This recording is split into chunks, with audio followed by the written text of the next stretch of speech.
My family forced me to buy a mansion for my Golden Brothers clan. I quietly bought a modest house for myself and now own their home while they work for me. Some people say blood is thicker than water, but I learned early that favoritism runs thicker than both. I'm 34, male, and live in Denver. Not bad for a kid who grew up being told he was too independent for his own good. But let me rewind to where this all started, the day my brother Tyler was born when I was 4. From that moment on, I might as well have been invisible unless they needed something from me. Tyler has always been what you'd call a natural charmer, 3 years younger, good-looking in that effortless way that gets you through life without trying, and blessed with the kind of confidence that only comes from never hearing the word no. Our parents, Linda and Rick, treated him like he was made of gold from day one. I remember being 11 and saving up for months from my paper route to buy a remote control helicopter I'd been wanting. It cost me $89, a fortune for a kid. Tyler saw it, decided he wanted one too, and boom, Mom and Dad bought him the deluxe version for $300 the next day. When I asked why I had to save for months while Tyler got his instantly, Dad just shrugged and said, "Tyler's going through a tough time at school. He needed something to cheer him up." That became the family motto. David's fine on his own, but Tyler needs extra help. Christmas morning was always like watching two different families. Tyler would have a mountain of presents, the latest PlayStation, designer clothes, expensive sports equipment he'd use maybe twice. My pile was always smaller, filled with practical gifts, tools, books, savings bonds I couldn't even touch until I was 18. The worst part wasn't the gifts, though. It was the praise. Tyler could bring home a D+ and get a celebration dinner at his favorite restaurant because he tried really hard this semester. I'd bring home straight A's and honor roll certificates and get a nod with, "That's nice, David," before they immediately shifted to asking Tyler about his day. By middle school, I started noticing the pattern everywhere. Tyler broke Mom's favorite vase-playing ball in the house. Accidents happen, sweetie. I accidentally spilled juice on the carpet, 20-minute lecture about being more careful and losing TV privileges for a week. Tyler got caught cheating on a test. Mom marched down to the school to argue with the teacher about how the test was unfair, and Tyler was just struggling with test anxiety. I forgot to turn in one assignment. "David, you're so irresponsible. How are you going to succeed in life if you can't handle simple tasks?" The double standard was so obvious that even my friends started commenting on it. My buddy Jake once asked me why my parents treated Tyler like he was made of glass while expecting me to handle everything perfectly. I didn't have an answer then. I do now. By high school, I'd figured out the game. I wasn't going to win the favorite son competition, so I focused on building something they couldn't take away from me. I got into finance and business early, started learning about investments, and built my first stock portfolio with lawn mowing money. While Tyler was partying and barely maintaining a 2.5 GPA, I was pulling a 3.9 and planning my escape route. I started my own lawn care business at 16, undercutting the local companies and providing better service. Within a year, I had 12 regular customers and was making more money than most adults in part-time jobs. Tyler couldn't even be bothered to keep a summer job at the local pool for more than 3 weeks because it interfered with his social life. The real wake-up call came during college planning. Tyler wanted the full experience at Colorado State. 4 hours away, expensive dorms, meal plans, the works. The kid had never held a job in his life but wanted to study communications because it sounded easy. And of course, Mom and Dad were all for it. Me? I'd gotten into the University of Colorado Denver with a partial scholarship for finance. Solid school, tough program, and I could live at home to save money. Seemed responsible, right? Wrong. The day I told them my plan, Mom hit me with a financial bomb that changed everything. "That's wonderful, David," she said when I explained I'd commute to save money. "But if you're staying here, you'll need to contribute to household expenses. We'll need $900 a month for your room and board." I literally laughed. I thought she was joking. $900 a month? I was working part-time at a financial planning office making $8.50 an hour. That would be over 25 hours a week just to pay rent to my own parents. "Mom, Tyler's entire college experience is going to cost you guys like $40,000 a year. I'm trying to save you money by staying home." Her face went cold. "Tyler needs our support to succeed in college. You've always been self-sufficient. This will teach you responsibility." Dad backed her up completely. "It's time you learn what the real world costs, son." So let me get this straight. Tyler's lack of responsibility meant he deserved a free ride, but my responsibility meant I deserved to pay premium rent to live in my childhood bedroom. The logic was so backward it gave me whiplash, but I paid it every single month for 4 years, worked 30+ hours a week while taking advanced economics, financial analysis, and business management courses, and lived on ramen and peanut butter sandwiches while Tyler called home asking for extra spending money because he wanted to take some girl to a fancy restaurant. I still remember overhearing Mom on the phone with him. "Of course, sweetie. I'll transfer $500 to your account. College should be fun, not stressful about money." Meanwhile, I was literally doing homework in my car between work shifts because I couldn't afford the campus parking pass. The real kicker came during my junior year, when Tyler decided he wanted to change his major to sports management because communications was too hard. This required an extra year of classes, adding another $40,000 to his already massive bill. Mom and Dad didn't even hesitate. Of course, Tyler should follow his dreams. That same semester, I asked if they could help me pay for a financial planning certification course that would boost my career prospects. Cost, $400. Their response, "David, you're so good with money. We're sure you can figure out how to afford it yourself." I paid for that certification with money I'd saved from skipping meals. The insult to injury? They'd bragged to their friends about how independent and responsible I was, like they'd done me some kind of favor by charging me rent, as if financial struggle was character building, but only for me. Tyler graduated with a 2.3 GPA in sports management after 5 years. I graduated summa cum laude with a finance degree and 3 job offers after 4 years. Guess whose graduation got the bigger celebration? If you guessed Tyler's barely passed by the skin of his teeth ceremony, you'd be right. They threw him a huge party, invited all the relatives, and spent over $2,000 on catering. For mine, we went to Applebee's, just the 4 of us, and Dad insisted we split the check. After college, I moved out immediately into a studio apartment that was basically a glorified closet, but it was mine, and I didn't owe anyone anything for it. I spent the next decade grinding like my life depended on it, worked for a few financial firms, learned everything I could about investment strategies, started doing private consulting on the side. My specialty became helping small businesses optimize their finances and plan for growth. I had a knack for seeing inefficiencies and fixing them. Plus, I genuinely cared about helping people build wealth the right way. Word spread quickly in Denver's business community. By 28, I'd launched my own financial consulting firm. Started small, just me working out of my apartment, but I was good at what I did, really good. Companies started paying serious money to have me analyze their operations and develop growth strategies. Within 3 years, I had 6 full-time employees and was pulling down more money than Dad made in his best years. Tyler? Complete opposite trajectory. Bounced between marketing jobs, sales gigs, even tried being a personal trainer for a while. Nothing stuck. He'd get fired for showing up late, quit because the work was beneath him, or get laid off when companies realized he didn't actually do anything productive. The pattern was always the same. Tyler would get excited about a new job, talk about how this was finally his big break, then within 3 to 6 months something would go wrong. It was never his fault, of course. The boss was unreasonable, the CO workers were jealous, the company was poorly managed. It never occurred to him that the common denominator in all these failures was him. Meanwhile, Mom and Dad kept making excuses. Tyler just hasn't found the right fit yet. He's too creative for corporate environments. Once he finds his passion, he'll really take off.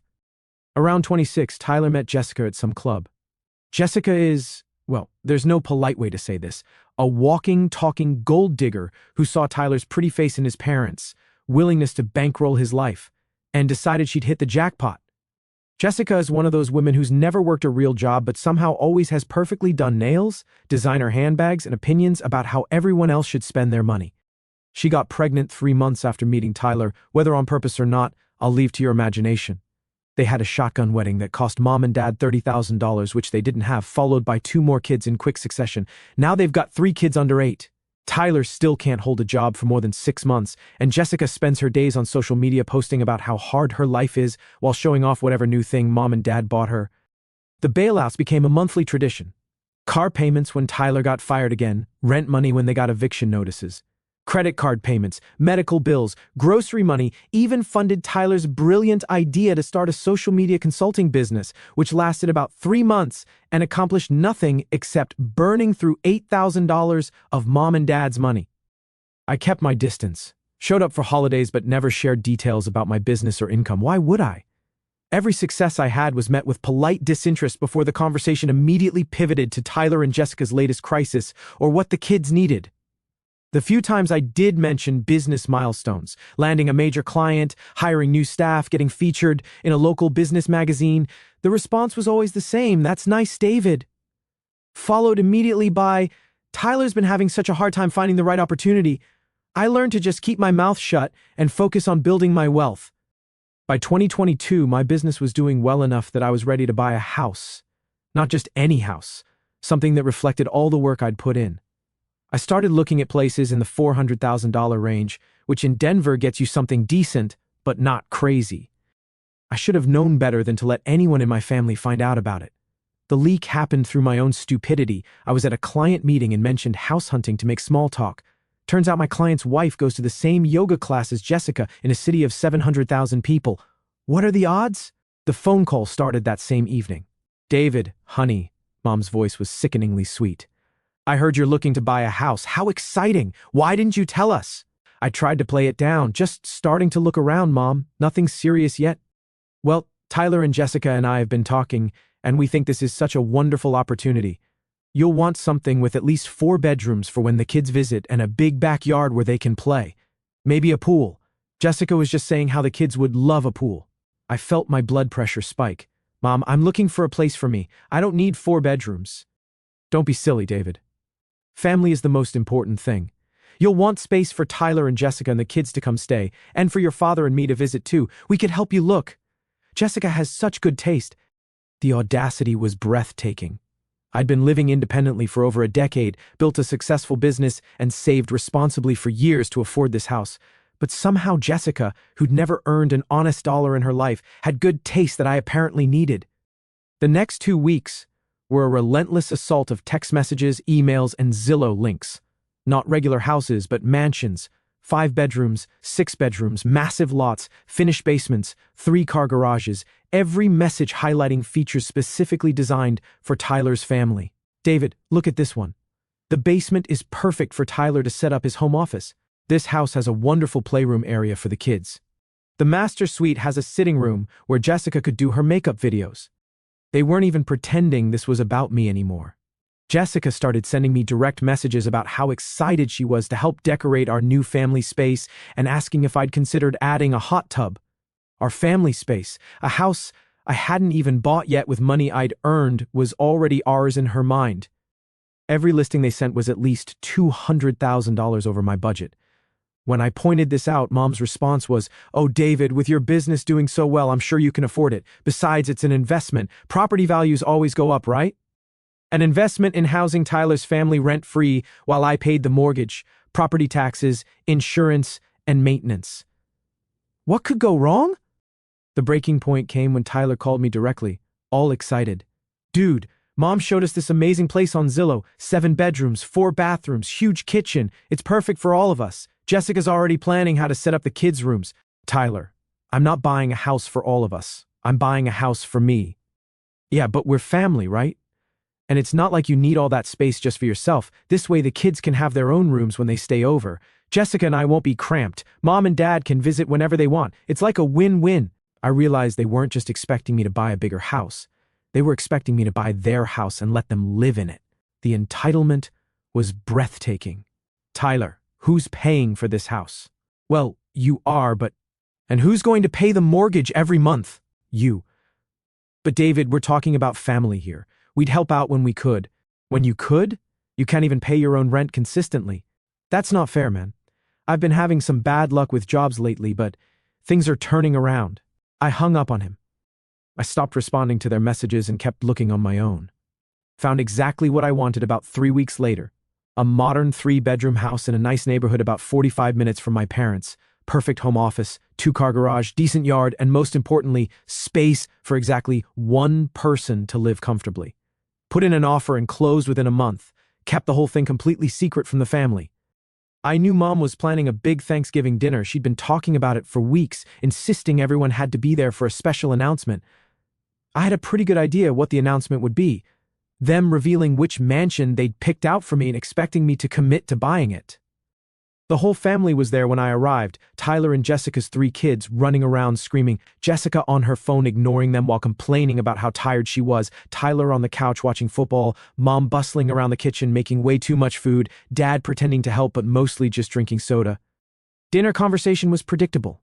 Tyler complaining about his latest job, some sales position he'd probably get fired from within months, Jessica talking about how expensive everything was and how hard it was to find good childcare, the kids being loud and disruptive while their parents ignored them. I sat there watching this chaos and felt nothing but relief that I'd be going home to my quiet, clean, organized house where nobody screamed, broke things, or expected me to fix their problems. After dinner, while the kids were finally quiet watching TV, Mom stood up and clinked her water glass. Everyone, I have such exciting news. We found the perfect house for David. Tyler and Jessica immediately perked up, grinning like they'd won the lottery. Jessica actually clapped her hands together. It's absolutely beautiful, Mom continued, pulling out printed Zillow listings. 6 bedrooms, 4 bathrooms, finished basement, 3-car garage, and the most wonderful backyard for the children. The listing showed a $650,000 McMansion in an upscale suburb. Exactly the kind of house that screamed, I have more money than sense and would cost a fortune to heat, cool, and maintain. The kitchen is amazing, Jessica chimed in, like she was already planning to live there, perfect for hosting family dinners, and there's this gorgeous master suite that would be perfect for, well, whoever ends up in there. She gave me this weird wink that made my skin crawl. Tyler nodded enthusiastically. The basement would be perfect for my gaming setup and maybe a home gym. And that 3-car garage means plenty of space for my project car. His project car was a 1995 Honda Civic with 200,000 miles that he'd been restoring for 3 years. Mostly it sat at my parents' driveway leaking oil. They had it all planned out. In their minds, I was buying a family compound and they were all moving in. Jessica was already talking about which bedrooms would be perfect for the kids and how she could set up a craft room. We even drove by it last weekend, Mom said proudly. The neighborhood is so family-friendly. There's a playground just 2 blocks away, and the elementary school has an excellent rating. Dad joined in. Son, this is a real opportunity. The housing market's hot right now, but a place like this is an investment that'll pay off for generations. Your kids will thank you someday. My kids? I wasn't even dating anyone. Seriously. I let them finish their presentation, watching their excitement build. Tyler was already talking about which bedroom would be his office. Jessica was planning holiday decorations. Mom was discussing how we could convert the basement into an apartment for her and Dad when they got older. Then I smiled and dropped my bomb. That's interesting, but there's something I need to tell you all. I already bought a house. The room went dead silent. You could have heard a pin drop. Their faces went through this amazing progression, confusion, disbelief, then slowly dawning horror. What do you mean? Mom's voice was sharp. I mean, I bought a house. Closed on it 2 weeks ago. I'm moving in this weekend. The explosion was immediate. Everyone started talking at once. Jessica was the loudest. What kind of house? Where is it? How many bedrooms? It's a 3-bedroom house about 45 minutes from here. Perfect for me. The meltdown was instant and spectacular. Jessica started screaming about how 3 bedrooms wasn't enough space for the family. Tyler was yelling about how I'd made this huge decision without consulting the people it affected. Mom was guilt-tripping me about family loyalty and how disappointed she was. But the real kicker came when Jessica showed her true colors. This is so selfish, David. What about the kids? What about us? You make all this money and you can't even think about your family. Tyler and I have been struggling. The apartment is way too small, and this was our chance to finally have some stability. Your chance? I asked calmly. What exactly did you contribute to buying this house, Jessica? I'm family now. Family helps family. You have all this money just sitting around while we can barely afford rent. So, because I worked hard and saved money, I'm obligated to house you? Yes. That's what family does. The entitlement was staggering. In Jessica's mind, my success created an automatic debt to Tyler's failures. That's when Tyler dropped the real bombshell. Actually, David, our lease is up at the end of the month and we can't afford to renew it. The landlord raised the rent to $2,100 and I'm between jobs right now. We were counting on moving in with you. There it was. They weren't just dreaming about a family compound. They were literally going to be homeless in 3 weeks and had decided I was their solution without asking, without even telling me until this moment. That sounds like a personal problem, I said calmly. Dad slammed his fist on the table. David, That's your brother. Your nephews and niece. How can you be so heartless? I'm heartless? I worked my rear end off for 15 years to build a successful business while you guys bankrolled Tyler's failures. Now you want me to buy a mansion so he doesn't have to face the consequences of his choices. How is that my responsibility? Because you're family! Mom was crying now. We raised you better than this. You raised me to work hard and be independent. You raised Tyler to expect handouts. Now you're mad that I turned out exactly like you taught me to be. The screaming match that followed was epic. Jessica called me a selfish person who only cared about money. Tyler accused me of being jealous of his family. Mom cried about how she'd raised me to be more caring than this. Dad lectured me about responsibility to family. I grabbed my keys and headed for the door. Where are you going? Mom called after me. Home. To my house that I bought from me. The harassment started immediately. Constant calls, texts, voicemails from all of them. Jessica sent long, rambling messages about how I was destroying children's lives and how I'd regret this when it was too late. Tyler alternated between guilt-tripping, I thought we were brothers, and threatening, you'll be sorry when something happens to us. Mom and Dad pulled out all the stops. They called my aunts and uncles, painting me as the heartless rich son who abandoned his struggling family. Most of them fell for it and started calling me too. David, I can't believe you'd let Tyler's children be homeless, my Aunt Sarah said. Your poor parents are beside themselves. Did they mention that Tyler and Jessica have made zero effort to find affordable housing, or that they've been evicted twice in the past 3 years for not paying rent? That usually shut them up pretty quickly. But I held firm, blocked their numbers, moved into my beautiful new house, and focused on my business. My stress levels dropped dramatically once I wasn't dealing with their constant drama and demands. The house was everything I'd wanted: quiet neighborhood, great home office setup, low maintenance, and most importantly, nobody else's mess to clean up or problems to solve. 3 months later, my Uncle Paul called. Paul's always been the straight shooter in the family, and unlike everyone else, he actually listened to my side of the story. David, you need to know what's really going on, he said. Your parents are in serious financial trouble. All those years of bailing out Tyler have wiped out their retirement savings, and they're carrying massive credit card debt. They took out a second mortgage on their house to keep funding his lifestyle. It all made sense. They weren't just enabling Tyler, they were bankrupting themselves to do it, and their grand plan was for me to buy the mansion so Tyler's family could live rent-free while they figured out their finances. It gets worse, Paul continued. Tyler and Jessica are about to be evicted. He lost that sales job 2 weeks after Thanksgiving, and Jessica's been running up debt on credit cards your parents co-signed for. They're all going down together. What about the kids? I asked. I might be angry with the adults, but the kids didn't choose this situation. That's the worst part. Tyler and Jessica are so focused on blaming you for their problems that they're not actually doing anything to solve them. The kids are the ones suffering. Perfect. They'd created their own disaster through years of bad decisions and toxic enabling, and now they were paying the price. But instead of taking responsibility, they were doubling down on making it my fault. My business continued to grow. By early 2024, I landed 3 major corporate contracts and hired 4 more employees. I bought a new truck, upgraded my home office, started planning a vacation to Japan. Life was good. Then Paul called again in March. David, it's gotten bad. Really bad. Your parents lost the house. They're staying with Tyler and Jessica in some extended stay motel, all 6 of them crammed into 2 adjoining rooms. Tyler's working at a call center making $12 an hour. Jessica finally got a part-time retail job but complains constantly about having to work. The kids are acting out, getting in trouble at school, despite everything. I felt a pang of sympathy. Those kids didn't deserve this mess their parents had created. Your mom called me crying yesterday, Paul continued. Asked if I thought you'd help them if they apologized. I told her I doubted it, but she's desperate. David, they all are. 2 days later, I got a text from Mom. David, please. We need to talk. It's important. I didn't respond. Then Jessica texted, please, David, the kids need stability. I'm begging you. Still, nothing. Finally, Tyler called from a number I hadn't blocked yet. When I answered, he sounded broken. David, man, I know I messed up. We all did, but the kids, they don't deserve this. We're living in a motel. Mom and Dad lost everything. Jessica's having panic attacks every day. I'll do anything, man, anything you want. Just please help us. For the first time in months, Tyler sounded genuine. Not entitled, not demanding, just desperate and defeated. Anything? I asked. Yes. Whatever you want. I thought about it for a moment. I'll consider it.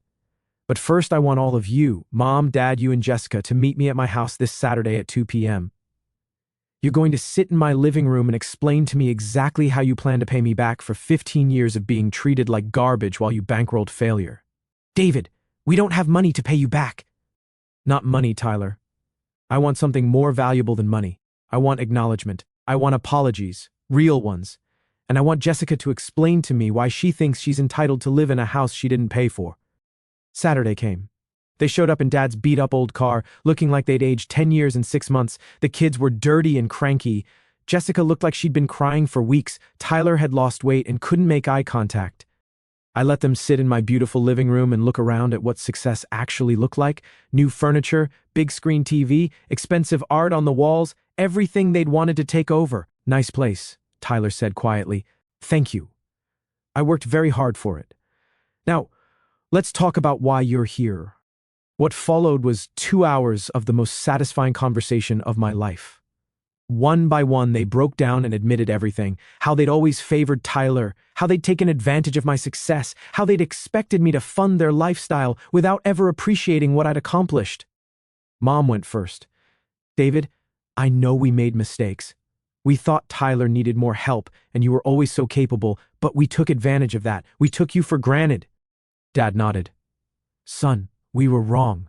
We should have been proud of what you accomplished, instead of just expecting you to fix everyone else's problems. Tyler was the hardest to break, but eventually he cracked too. I know I've been a screw-up, David. I know I've wasted every opportunity Mom and Dad gave me. I was jealous of you, man. You made everything look so easy while I couldn't even keep a job, but that's on me, not you. Jessica was the most pathetic. I never had anything growing up, she sobbed. When I met Tyler, I thought his family had money. I thought you'd all take care of us. I didn't know it would end up like this. So you saw a meal ticket and went for it, I said. And when that didn't work out, you decided I should be the meal ticket instead. She couldn't even deny it. When they were done groveling, I leaned back in my chair. Here's what's going to happen. I'm going to help you, but not the way you expected. Tyler, you're going to take a job with my company, data entry, $15 an hour, and you'll work for it. No special treatment, no excuses, no showing up late. Jessica, you're going to get full-time employment and stop posting on social media about how hard your life is. Mom and Dad, you're going to get jobs too, part-time, something to bring in income and give you purpose. But David, Mom started, we're in our 60s. Should have thought about that before you spent your retirement on Tyler's mistakes. I continued. I'll put a down payment on a basic 3-bedroom house for you to rent, not own, rent from me. Tyler and Jessica will pay me rent every month on time. No excuses. Mom and Dad can live there too, but everyone contributes.